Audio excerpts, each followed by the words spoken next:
नैबे बाउन्डारि वाला जाहैबाय बिपिएफनिफ्राय फैनाय सुब्रास बसुमतारी कन्ट्राक्टरनि बिथाङा दाख्लैसो बावाखै फैनाया इउपिपिएल जइन जानाय बावाखै बिथाङा दानो नै बाउन्डारि वाल होबाय हाया खिन्थु सिगाङावनो बायखानाय दा बिथाङा बिराद खामायबाय न'बो लुसिगोन नैबाव ओमफ्राय नैबे जाहैबाय बिल्डिंआ माधव सेट्रीनि फुराना न' नैबावबो बिल्डिं लुगासिनो दं आगोलावथ' गैथ्रामोन बेराबाथामनि फिसा न' दंमोन दा बे जाहैबाय बे माधव सेट्रीनि फुराना न' बिल्डिं लुगासिनो दं लोगोफोर बे आरो दानिया फैदो गुरखा भवनखौ नोंथांमोनहा नङा नुदोंना नायदिनि दा बर'फ्रा रायजो बियामोन ना नेपालिफ्रा रायजो बियामोन दा जेरावखि जाया खालि गुरखा भवन लुनायनिल' आन्दलन रेभुलेसन चेन्ज परिबर्तन होनना बुंबा गुरखा भवन नैबे जाहैबाय गुरखा भवन गोदो बिपिएफनि दिनावबो मोनखादोंमोन बिसोरो ओमफ्राय दा गोदान गुरखा भवन प्रमद बर' सारनि आन्दाराव मोनबावबाय रायजोफोर बेयावबो बाउन्डारि वाल न' गासै मोनजोब्बाय बेबो माधव सेट्री लुनाय ओमफ्राय गैयाबाबो 50 लाखसो खरसा खालामबाय गुरखा भवनाव बे आरो दा गासैबो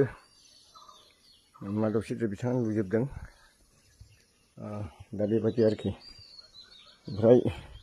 दानिया नायदो नैबे नेपालि गामि गासिबो नैबे माधव सेट्रीनि न' खाथियावनो नैबे बिसोरो गासिबो माधव सेट्रीनि न' सेर बियो बे नेपालि जोब सासेबो माधव सेट्रीजों गैया नोंथांमोनहा नोंथांजों सोंफैनो हागोन बे नेपालि गामि आंनि न' खाथियावनोखा आंनि न'आ माधव सेट्रीनिफ्राय 200 मिटार दा बेवहाय नैबे सुखेमोननि न' नेपालि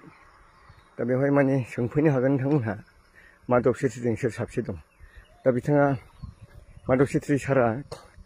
जोंना थुरिबारि समस्थियाव गेलेनो नागिरदों खिन्थु माबोरै गेलेगोन आंथ' दा सोंना मोनजोब्बाय नेपालि सासेबो गैया सान्तिपुर दादगारि रुनिकाटा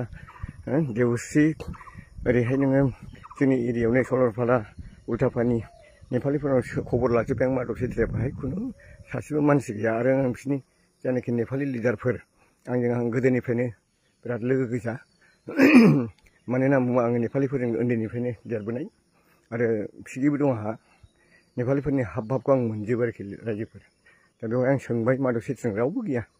सासेबो नेता गैया गुरुभाषानि मानसिफ्रा नै बिसोरो नैबे न'आ जाहैबाय गुरुभाषानि बेबो मा होनो थारां बिदु होननायनि इउपिपिएल दंमोन बिसोर दा गैला एसे गोजान जाजोब्बाय दा बिसोरबो इउपिपिएल दंमोन गोजान जाजोब्बाय मानो होनना बुङोब्ला मोनसेबो सुबिदाखौनो जुदि माधव सेट्रीया गावनि मानसिफोरखौ होआबा खिन्थु नामावल' बुंदों बिथाङा नेपालि जाथिफोरखौ डेभेलप खालामनो थाखाय आंखौ दोनदों खिन्थु नायदो दिनैनि थारिखआव बिथांमोना गावसोरनो बिन्दास रायजो जागासिनो दं दा बेवहाय बिथांनि सासेबो गैया आरोखि बे गासिबो नेपालि गामिजों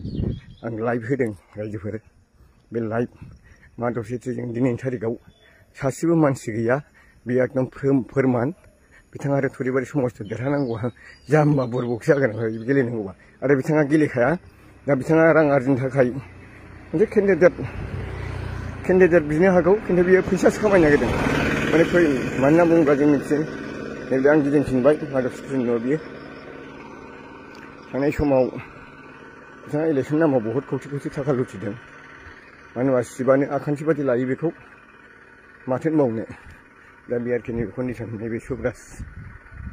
बसुमतारीनि हाखौ देखायफिनदों नैबे ससेखौ नैबे न' गोनांखौ माधव सेट्री बायबाय बेनिफ्राय माधव सेट्री लाबावबाय